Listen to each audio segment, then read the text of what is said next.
Salam sejahtera, perkenalkan saya Jevanya Ecclesia Saragi dengan NIM 11S33050.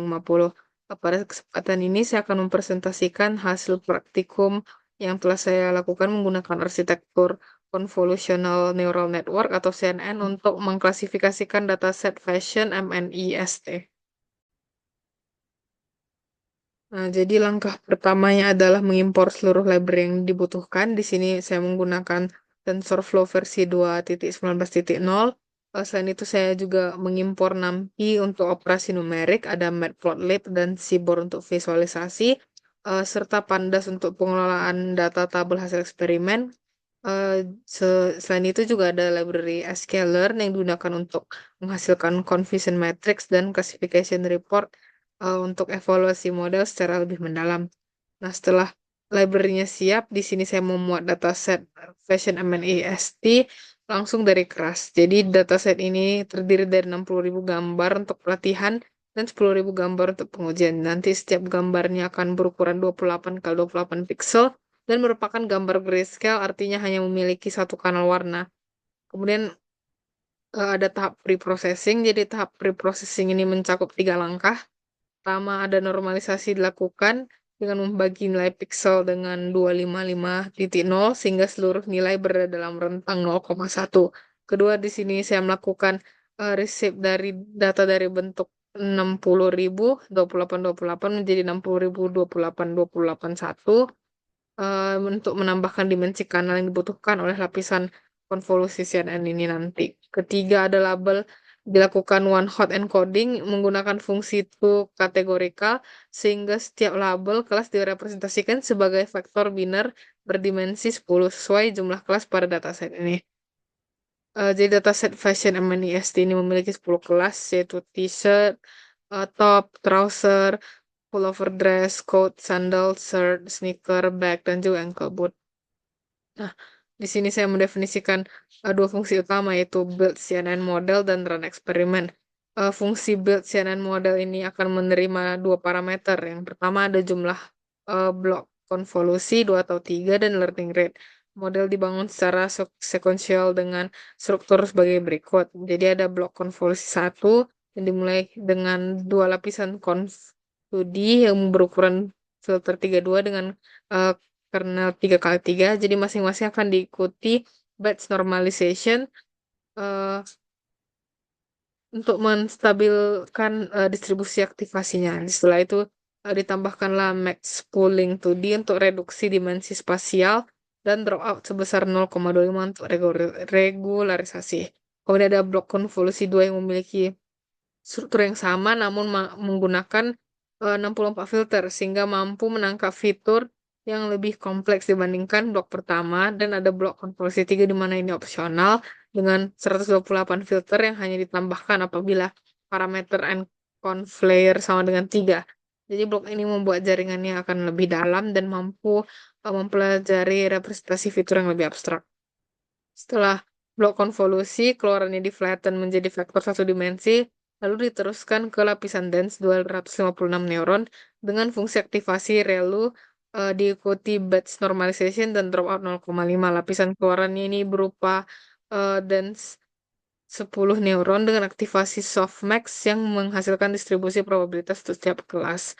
Modelnya akan dikompilasi menggunakan optimizer ADAM dengan categorical cross entropy sebagai fungsi loss.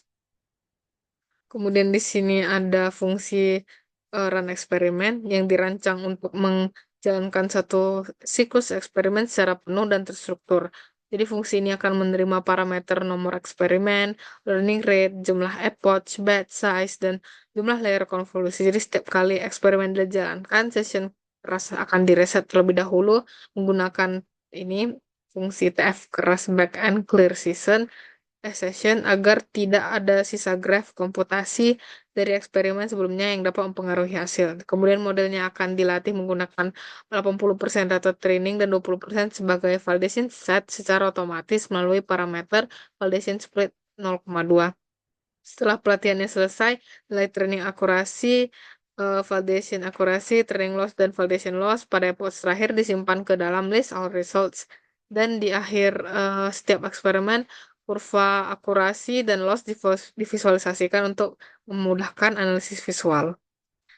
Secara keseluruhan di sini saya menjalankan 24 eksperimen dengan variasi kombinasi 4 parameter hyperparameter, yaitu learning rate ada 0,1, 0,5, 0,01, ada epochnya 10 dan 50, batch size-nya ada 30 dan 64, serta jumlah layer konvolusinya ada 2 dan 3.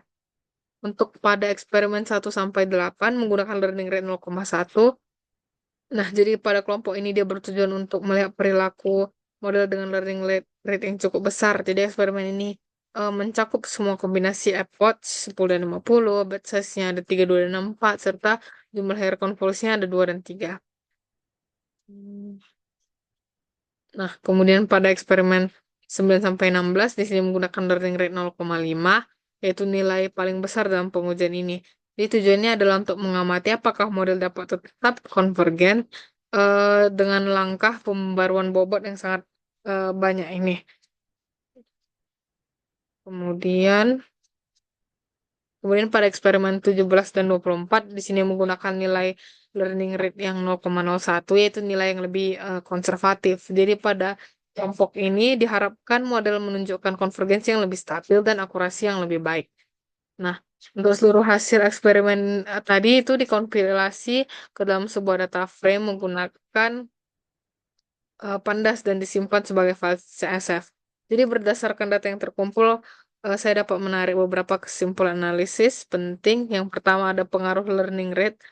Jadi learning rate ini terbukti menjadi faktor paling dominan dalam menentukan kualitas pelatihan. Eksperimen dengan learning rate 0,01 secara konsisten menghasilkan akurasi validasi tertinggi berkisar antara 0,90 hingga 0,94. Sebaliknya, learning rate 0,5 menunjukkan hasil yang sangat tidak stabil. Jadi, nilai training loss pada beberapa eksperimen melonjak hingga lebih dari 200 yang mengindikasikan bahwa model gagal konvergen karena langkah pembaruan bobotnya yang terlalu besar.